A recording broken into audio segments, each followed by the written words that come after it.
Hi friends, ಎಲ್ಲರೂ ಹೇಗಿದ್ದೀರಾ? ಇವತ್ತಿನ ರೆಸಿಪಿ ಬಂದುಬಿಟ್ಟು ಹಾಗಲಕಾಯಿ ಗೊಜ್ಜನ್ನ ಮಾಡ್ತಾಯಿದ್ದೀನಿ. ಮೊದಲಿಗೆ ಉದ್ದುದ್ದ ಕಟ್ ಮಾಡಿ ಇಟ್ಕೊಂಡಿರ್ತಕ್ಕಂಥ ಹಾಗಲಕಾಯಿನ ಇದು ಕಡಾಯಿಗೆ ಹಾಕ್ಕೊಂಡ್ಬಿಟ್ಟು ಚೆನ್ನಾಗಿ ಹುರ್ಕೋಬೇಕು. ಹುರ್ಕೊಂಡು ಅದು ಕೆಂಪಗಾಗೋ ತನಕ ಹುರ್ಕೋಬೇಕು. ಏನಕ್ಕೆ ಹಾಗಲಕಾಯಿನ ನೀಟಾಗಿ ಹುರ್ಕೋಬೇಕಂದ್ರೆ ಅದು ಕೈ ವಾಸನೆ ಇರುತ್ತಲ್ವ, ಅದು ಚೆನ್ನಾಗಿ ಹುರಿಯೋದ್ರಿಂದ ಕೈ ಸ್ವಲ್ಪ ಕಡಿಮೆ ಆಗುತ್ತೆ. ಹಾಗಾಗಿ ಚೆನ್ನಾಗಿ ಇದು ಬ್ರೌನ್ ಥರ ಬರಬೇಕು. ಬ್ರೌನ್ ಕಲರ್ ಥರ ಬಂದರೆ ಆಗ ಹಾಗಲಕಾಯಿ ಹುರಿದಿದೆ ಅಂತ ಅರ್ಥ.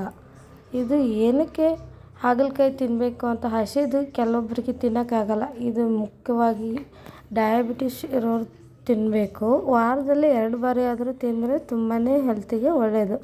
ಡಯಾಬಿಟಿಸ್ ಇರೋರು ಮಾತ್ರ ತಿನ್ನಬೇಕಂತ ಏನಿಲ್ಲ, ಮಾಮೂಲಿ ಎಲ್ಲರೂ ಕೂಡ ತಿಂದರೆ ಆರೋಗ್ಯಕ್ಕೆ ತುಂಬಾ ಒಳ್ಳೆಯದು. ಹಾಗಾಗಿ ಇವತ್ತು ಹಾಗಲಕಾಯಿನ ತಿನ್ನೋಕ್ಕಾಗಲ್ಲ ಅಂತ ಹೇಳ್ಬಿಟ್ಟು ನಾನು ಹಾಗಲಕಾಯಿ ಗೊಜ್ಜನ್ನ ಮಾಡ್ತಾಯಿದ್ದೀನಿ.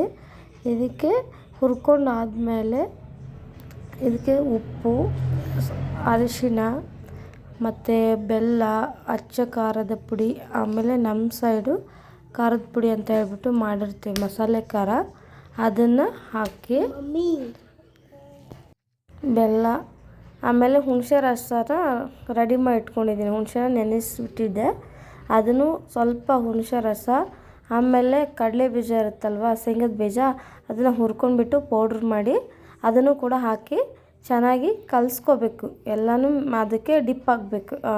ಕಲಿಸ್ಕೊಂಡ್ಬಿಟ್ಟು ಚೆನ್ನಾಗಿ ಡಿಪ್ಪಾಗಿ ಒಂದು 5 ನಿಮಿಷ ತನಕ ವೆಯ್ಟ್ ಮಾಡಬೇಕು. ಅಂದರೆ ನೀಟಾಗಿ ಎಲ್ಲದಕ್ಕೂ ಚೆನ್ನಾಗಿ ಅಪ್ಲೈ ಆಗಿದೆ ಇಲ್ಲ ಅಂತ ಹೇಳ್ಬಿಟ್ಟು ಅಪ್ಲೈ ಮಾಡಬೇಕು.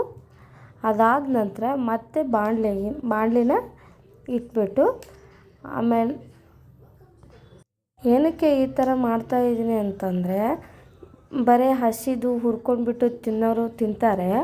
ಇದು ತುಂಬ ಏನಕ್ಕೆ ಈ ಥರ ಮಾಡ್ತೀನಿ ಅಂತಂದರೆ, ಎಲ್ಲರೂ ತಿನ್ಬೋದು, ಮಕ್ಕಳು ಕೂಡ ಇಷ್ಟಪಟ್ಟು ತಿಂತಾರೆ. ಇದು ಅಷ್ಟು ಚೆನ್ನಾಗಿರುತ್ತೆ, ಕೈ ಅನ್ನೋದೇ ಇರೋದಿಲ್ಲ. ಹಾಗಾಗಿ ಇದನ್ನು ಮಾಡಿ ಒಂದ್ಸರಿ ಬಾಣಲಿ ಇಟ್ಬಿಟ್ಟು ಅದಕ್ಕೆ ಸಾಸಿವೆ ಮತ್ತು ಜೀರಿಗೆ ಹಾಕಿ ಚಟ್ಪಟ ಅಂತ ಅಂದಮೇಲೆ ಸ್ವಲ್ಪ ಬೆಳ್ಳುಳ್ಳಿ ಹಾಕಬೇಕು. ಬೆಳ್ಳುಳ್ಳಿ ಹಾಕಿದ್ರೆ ಹಸಿ ವಾಸನೆ ಎಲ್ಲ ಹೋಗಬೇಕು. ಆ ಥರ ಫ್ರೈ ಮಾಡ್ಕೊಳ್ಳಿ. ಯಾಕೆ ಹಾಗಲಕಾಯಿನ ತಿನ್ನಬೇಕು ಅನ್ನೋದಕ್ಕೆ ಕಾರಣ ಹೇಳ್ತೀನಿ. ಡಯಾಬಿಟೀಸ್ ಅಂತ ಅಲ್ಲ, ಮತ್ತು ಹೊಟ್ಟೆಲಿ ಏನಾದರೂ ಕಲ್ಲುಗಳಿದ್ದರೆ ಅದು ಕೂಡ ಕರಗೋಗ್ತಾವಂತೆ. ಅದಕ್ಕೆ ಹಾಗಲಕಾಯಿ ತಿನ್ನಿ ಅಂತ ಹೇಳೋದು. ಹಾಗಲಕಾಯಿ ಹಾಗೆ ತಿನ್ನೋಕ್ಕಾಗಲ್ಲ ಅನ್ನೋರಿದ್ದರೆ ಪಲ್ಯ ಅಥವಾ ಗೊಜ್ಜು ಥರ ಮಾಡಿಕೊಂಡು ತಿನ್ನಿ. ಬಟ್ ಯಾವುದೇ ರೀತಿ ಕೈ ಅಂತಲೇ ಅನಿಸೋದಿಲ್ಲ. ಹಾಗಾಗಿ ಗೊಜ್ಜನ್ನ ನಾನು ರೆಫರ್ ಮಾಡ್ತಾಯಿದ್ದೀನಿ. ತುಂಬಾ ಚೆನ್ನಾಗಿರುತ್ತೆ, ಸೂಪರ್ ಕಾಂಬಿನೇಷನ್ ಅಂತಲೇ ಹೇಳ್ಬೋದು. ಬಿಸಿ ಅನ್ನ ಅಥವಾ ಚಪಾತಿ, ರೋಟಿ ಯಾವುದ್ರ ಜೊತೆ ಬೇಕಾದರೂ ತಿನ್ಬೋದು. ಹಾಗಾಗಿ ನಾನಿವತ್ತು ಗೊಜ್ಜನ್ನ ಮಾಡ್ತಾಯಿದ್ದೀನಿ. ಕೆಲವೊಬ್ಬರು ಹೇಳ್ತಾರೆ ನನಗೆ ಹಾಗಲಕಾಯಿ ಅಂದ್ರೇ ಇಷ್ಟ ಆಗಲ್ಲ ಅಂತ ಹೇಳ್ಬಿಟ್ಟು. ಯಾಕಂದರೆ ಅದು ಕೈ ಇರೋದ್ರಿಂದ ಇಷ್ಟನೇ ಪಡೋದಿಲ್ಲ. ಇನ್ನೇನು ಡಯಾಬಿಟಿಸ್, ಶುಗರ್ ಲೆವೆಲ್ ಇರೋರು ಮಾತ್ರ ತಿನ್ನಲೇಬೇಕು ಅಂತ ಹೇಳ್ಬಿಟ್ಟು ಅನಿವಾರ್ಯತೆ ಇರೋರು ಮಾತ್ರ ಹಾಗಲಕಾಯಿನ ತಿಂತಾರೆ. ಅದಕ್ಕೆ ನಾನು ಈ ಥರ ಗೊಜ್ಜನ್ನ ಮಾಡಿದ್ದೀನಿ. ಬೇಕಾದರೆ ಒಂದ್ಸರಿ ನೀವು ಈ ಥರ ಮಾಡ್ಕೊಂಡು ನೋಡಿ. ಇದು ಕೈನೇ ಅನಿಸೋದಿಲ್ಲ, ಇದು ಹಾಗಲಕಾಯಿ ಗೊಜ್ಜ ಅಂತ ನೀವೇ ಒಂದ್ಸರಿ ಅನ್ಕೋತೀರ, ಅಷ್ಟು ಚೆನ್ನಾಗಿರುತ್ತೆ. ಹಾಗಾಗಿ ನಾನಿವತ್ತು ಹಾಗಲಕಾಯಿ ಗೊಜ್ಜನ್ನ ನಿಮ್ಗೆಲ್ರಿಗೂ ರೆಫರ್ ಮಾಡ್ತಾಯಿದ್ದೀನಿ. ಸೂಪರ್ ಕಾಂಬಿನೇಷನ್ ಅಂತಲೇ ಹೇಳ್ಬೋದು. ಬೇಕಿದ್ದರೆ ನೀವೇ ಒಂದ್ಸರಿ ಟ್ರೈ ಮಾಡಿ ನೋಡಿ ಹೆಂಗಿದೆ ಅಂತ ಹೇಳ್ಬಿಟ್ಟು. ಅದೆಲ್ಲ ಆದಮೇಲೆ ಸ್ವಲ್ಪ ಹೊತ್ತು ಒಂದು 5-10 ನಿಮಿಷ ಬೇಯೋದಕ್ಕೆ ಬಿಡಬೇಕಿದು. ಬೇಯ್ದು ಸ್ವಲ್ಪ ಮೇಲ್ಗಡೆ ಎಲ್ಲ ಎಣ್ಣೆ ಥರ ಬರ್ತಾಯಿದೆಯಲ್ವ, ಆ ಥರ ಬರಬೇಕು. ಏನಕ್ಕೆ ಅಂದರೆ ಅದು ಸ್ವಲ್ಪ ಹಾಗಲಕಾಯಿ ಹೆಸರಿರುತ್ತಲ್ಲ, ಮುಟ್ಟಿ ನೋಡಿ. ಸ್ವಲ್ಪ ಹಿಂಗೆ ಮುಟ್ಟಿದ್ರೆ ಅದು ಸಾಫ್ಟ್ ಅಂತ ಕೈಗೆ ಅನ್ನಿಸ್ಬೇಕು ನಿಮಗೆ.